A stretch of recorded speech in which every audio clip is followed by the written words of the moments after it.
You have reached review time with Imperial, and today's review will be Bel Air Season 2, Episode 9. Subscribe to the channel, like the video, let's get into it. So this episode was just like a filler. Um, this season has just been so subpar, so. They gotta get more creative. I think they were going down the right angle of introducing the AAU basketball to the storyline, but they got to keep it going. And I think I said this in one of my other reviews, to allow it to carry on to college and to the NBA, and that'll open up a whole new storyline for Will. There ain't too many storylines that cover that whole cycle. I mean, Survivor's Remorse tried to do it a little bit, but it kind of got corny, so that's why it didn't survive. So, nevertheless, let's get into it. So you have Will. Last episode left Will talking to Uncle Phil about what he heard from Brian about Doc. This episode picks up with Will wanting to confront Doc, and Uncle Phil basically said he'd stand back and let Will handle his stuff as a man. From there, you had they get to school, and Drew tells Lisa that he's seen Carlton with Connor. So everybody already know when those two are together, it could be nothing but trouble.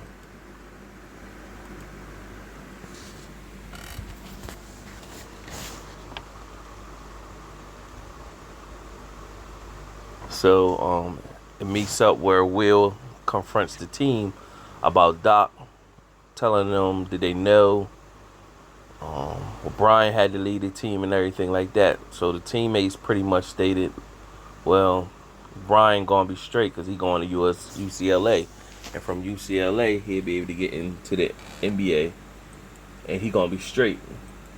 A lot of them don't have too much hope with anything else, so they gotta get in where they fit in. And even though they might recognize that Doc got some dirt with him, they need to continue because this is all they got, and he's all they got. They pretty much told Will, you'll be leaving here, going in your Lexus, driving off. You'll be fine. So Will had to self-reflect. Then you had Erica with her slimy behind. Shows up to the Banks household to come off like she's making peace with Aunt Viv, and befriends Aunt Viv. They used to be friends, so Aunt Viv is trying her best not to hold any animosity, so she opens up, gives her a tour of the house. Then they're sitting down having a conversation with one another, saying they want to pit bygones be bygones, and Aunt Viv opened her up about the position that she was willing to take, and Erica pretty much told her, go ahead and take the position.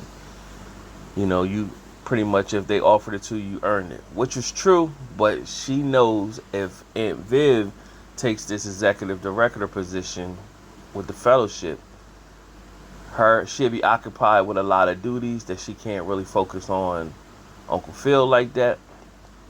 That'll be a way for Erica to slip in.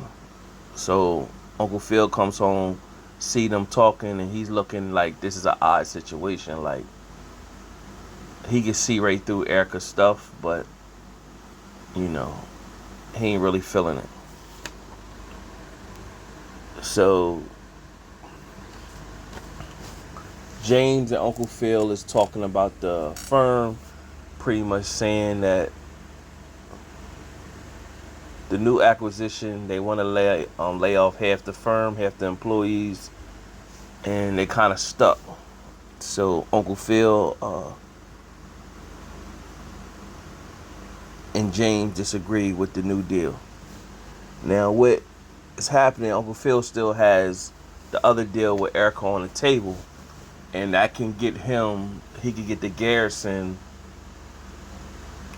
deal back to his firm, which will open up the new acquisition deal or whatever, where they won't want to let go of all the employees. Now they do have Uncle Phil. Later in the episode, he does approach Erica about that. She pretty much says she'd give his firm the Garrison account if he signs on. When Uncle Phil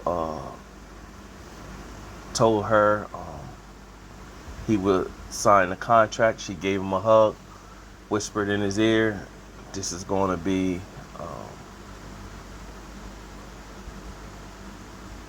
fun." Now, Uncle Phil did meet with Aunt Viv and pretty much told her, "Hey, I thought it was cool that y'all rekindled, but he ain't.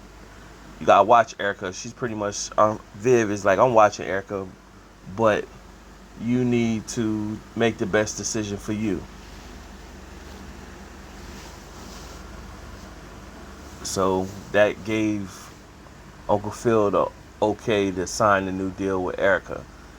Erica knew that's what was gonna happen. That's why she came and made amends with Aunt Viv to give her the reassurance that she's just on some business. But like I was beginning to say, after Uncle Phil said he would take the deal, she hugged him and said it's gonna be fun. So you could tell she's a home wrecker looking to get Uncle Phil back, or at least get him to cheat on his wife.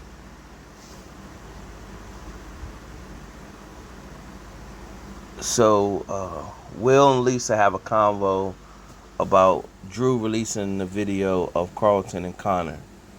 Now, of course, Lisa didn't believe Carlton, so by hearing it from Will, that gave her reassurance.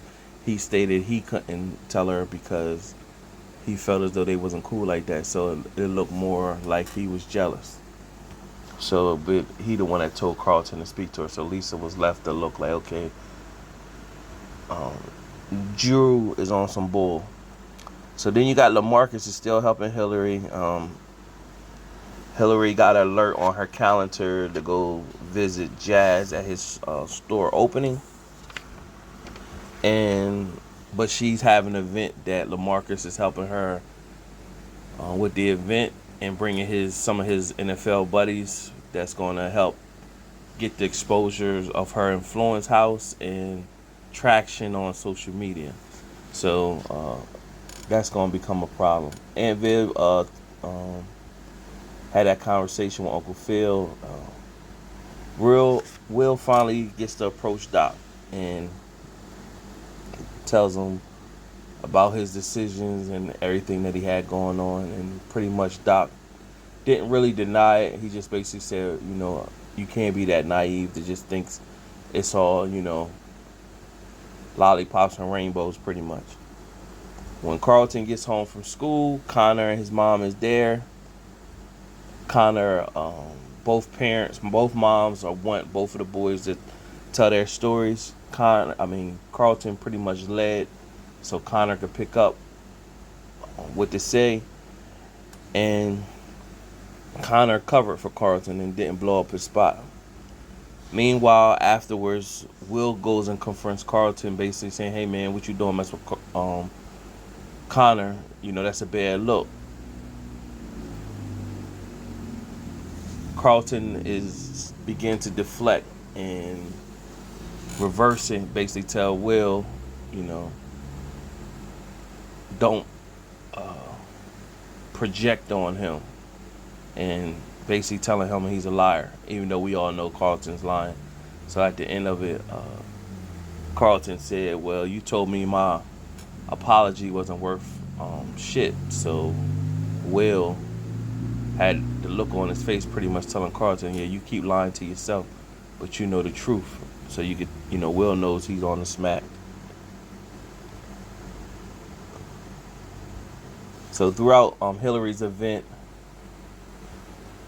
she is still debating on going to see Jazz. Jazz is promoting it. She's texting Jazz back and forth, but she's still there with LaMarcus. So she got her own career to deal with, but she wants to show support. So Ashley was helping Hilary at the event, and then Ivy left, so then Ashley had to fill in for Ivy, and they pretty much had a great time. And Hilary just had this sister moment, just telling Ashley, don't feel like you got to carry the weight on the world on your shoulders. Stop here and there and enjoy life. So Aunt Viv finally reaches out to Yvette about her decision with the fellowship. She accepts the position. Now, of course, she never told the other lady that brought her in, so that's probably going to happen in the last episode. Jazz brought the group Coast Contra to his store opening. They promoting it on social media. So that was part of what Ashley told Hilary, is that Jazz didn't want to do no social media before he met Hilary. And so if you see him posting on social media, it's really him giving you the invitation to come, because he looking for you to show up.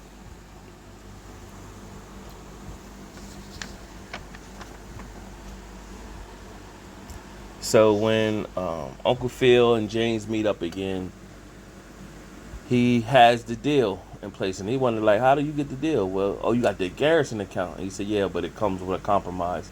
I have to go with this other firm. And so James is like, nah, you got to stay here. Like, you always been the face of the firm. So Uncle Phil pretty much tells James, no, it's time for you to step up in the limelight. When I stepped away going into politics, you was running this firm from the back end. So it's time for you to step in the limelight and you run the firm. We're going to always be brothers. I'm going to go take this opportunity over here. You run the firm, and you're going to lead us to the finish line. So that was a real moment between those two. So Will shows up to Jazz's event to show support, asks Jazz, hey man, let me get your keys so I get some privacy with Jackie. Jazz gave him the keys. Of course, Will takes Jackie upstairs. She pretty much said, you ain't take me here where it's just me and you. Every time it's me and you alone, it's always a problem. You ain't just bring me up here to talk, did you? So Will clapped them cheeks, and after he clapped the cheeks, he still was feeling on his mind with the Doc situation. So Jackie pretty much said she was good. She asked Will, was he good? She like pretty much no. Well, ask me anything and I'll tell you. So Jackie does really like Will. However, she's torn because Doc is her uncle. So she did tell Will everything, the truth about Will, that she didn't really know what his intent was, but she wanted to, he wanted to connect with Will because his uncle's political ties. So Will felt used and he was hurt and pretty much told her she should leave. Now you had LaMarcus, he's still feeling Hilary, but he's trying to be patient and basically say, you know, all right, I'm going to be your friend and let her do her. But you could tell he's feeling used at the same thing. Now, Hilary, on her end, still feeling Jazz. So she was debating all episode if she was going to go see Jazz. So she left LaMarcus. LaMarcus offered, you know, for her to join the hot tub. And she was like, no, I'm exhausted. I got to go. And he was like, all right, well, I'm going to wait for you. Like, in general, not wait for you to go take a, get in the hot tub, but I'm going to wait for you in general. You know, I'll give you your time, give you your space. So she walked away just looking at him. He looked at her like, you know, I'm in love with this girl, but she, you know, she playing hard to get. Hilary shows up to Jazz's event. Now, Jazz the whole night's been looking at the front door, seeing if Hilary would show up. She shows up now. She should have just went straight to him, but she didn't. She played the back, and at this moment, he's dancing with, you know, dancing with the girlies in there. It's his store opening. She should have just went up, made herself known or whatever. Not played it back because he, you know, and hold that against him. You know, he didn't know. He thinking she wasn't gonna come by this moment. So nevertheless, she just used that. She needed an excuse to, or something to push her back to LaMarcus. So she goes back after that.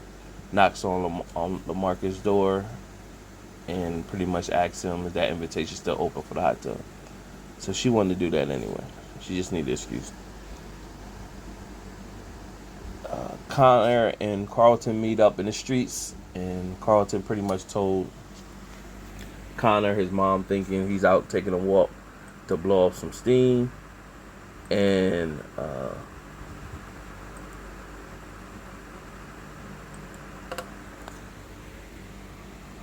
pretty much he asked Connor what happened that night, and Connor said pretty much that he fell asleep, he passed out, and they took his car out to um, the Pacific and went to the beach. He got smashed by a wave. He lost his dad's phone, and they ran out of gas. And just real wild,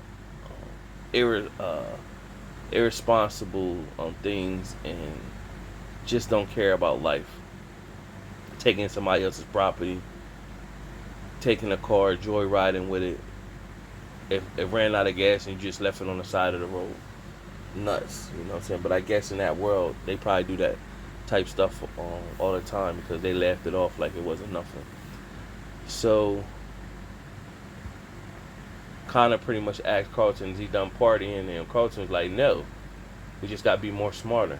And so he did give Carlton the booger sugar, the nose candy. And so Carlton's back on the smack, on the regular. So the last scene, the second to the last scene, it showed Uncle Phil approaching Doc with Jeffrey, and Doc had his henchmen with him, and of course Uncle Phil had Jeffrey, and Jeffrey's pretty much telling his homie calm down because he's seen him reaching, and so Doc was like chill. So they just basically confronted him, Uncle Phil telling them they know everything about Lorenzo. They built the AAU team up together. Lorenzo wanted to start taking money from the street guys. Doc didn't want to do that, but the money started making sense, so he wanted to take it to a bigger world where the agents and colleges get involved and make more money. And so Doc wanted to part ways with Lorenzo. So Lorenzo threatens to expose Doc and expose the team, and every team player that's on the team will be exposed and become ineligible for basketball. So this is where Uncle Phil comes in, because he wants Uncle Phil to use his connections to get him free of this, like he did for Will and Philly. So this is going to entrap Uncle Phil to do business with Doc and make an arrangement to protect Will. So this goes back to a hard head makes a soft ass on Will, because now Uncle Phil is feeling like he gotta pull Will out of a situation again for his schooling. Should have listened, but people do gotta learn on their own, but not getting Uncle Phil caught up in the process. So that's going to be interesting. Take how things progress from there. And then the last scene was basically Will, all the voices in his head. He's sitting with a hood on, upset, feeling used, knowing that he wasn't listening to Uncle Phil when he should have. Doc befriended him, but using him at the same time, and looking like he want to hurt somebody. So that's how it ended. Just another episode to push it forward. This, like I said at the beginning of this episode, recap. This season has been subpar. Not too much to it. I don't know if it's too much that they could do with it, because it's supposed to be a good feel show, but definitely lost its luster from the first season one. Subscribe to the channel, like the video. I believe it's one episode left with the season finale. Until next time.